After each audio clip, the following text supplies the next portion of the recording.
তবে শোনো, তোমরা যারা নায়ক নায়িকার অনুসারী, গায়ক গায়িকার অনুসারী, আমি তোমাদের একটা হাদিস পড়ে শোনাই। এর আগে আমি তোমাদেরকে একটা আয়াত পড়ে শোনাবো।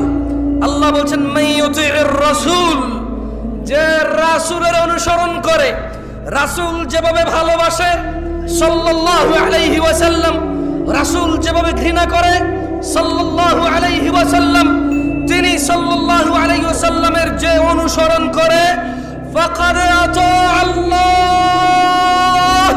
যে আমার রাসূলের মতো খায়, যে আমার রাসূলের মতো পড়ে, যে আমার রাসূলের মতো ভালোবাসে, যে আমার রাসূলের মতো ঘৃণা করে সাল্লাল্লাহু আলাইহি ওয়াসাল্লাম, ফাকাদ আতা আল্লাহ।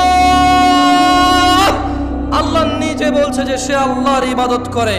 ওয়ামান তাওয়াল্লা, আর যদি কেউ রাসূলের অনুসরণ থেকে মুখ ফিরিয়ে নেয়, ওর নায়কের মতো দেখতে হবে শেভ করে, ওর গায়কের মতো দেখতে হবে শেভ করে, ওর চুল এমনি এমনি কাটবে, অমুক খেলোয়াড়ের মতো দেখতে হবে।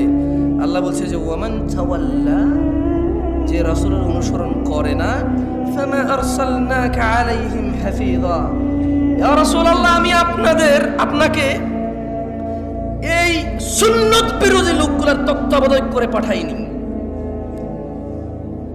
দ্বীন হচ্ছে আল্লাহর কাছে একমাত্র ইসলাম। তাহলে দ্বীন কি? এটাও কোরআনুল কারীমে আল্লাহ বলছেন, ওয়ামা আতাকুমুর রাসূল, যা রাসূল দিয়েছে, ফাখুযুহু, যত কিছু তোমার রাসূল আমার রাসূল দিয়েছেন, ফাখুযুহু, তা সব নিয়ে নাও। ওয়ামা নাহাকুম আনহু, যত কিছু থেকে নিষেধ করেছে, ফান্তাহু, তা থেকে তোমরা বিরত হও। ওয়াত্তাকুল্লাহ ইয়া নাস, তোমরা আল্লাহর তাকওয়া অবলম্বন করো। ইন্নাল্লাহা শাদীদুল ইকাব, নিশ্চয়ই আল্লাহ শাস্তি দানে অনেক কঠোর। দিনী ভাইরা, রাসূল সাল্লাল্লাহু আলাইহি সাল্লাম কি দিয়েছে বলতে পারেন কেউ? অনেক কিছু দিয়েছে। কতটুকু আমি একটু পড়ে শোনাবো আপনাকে, একটা হাদিস শোনাবো।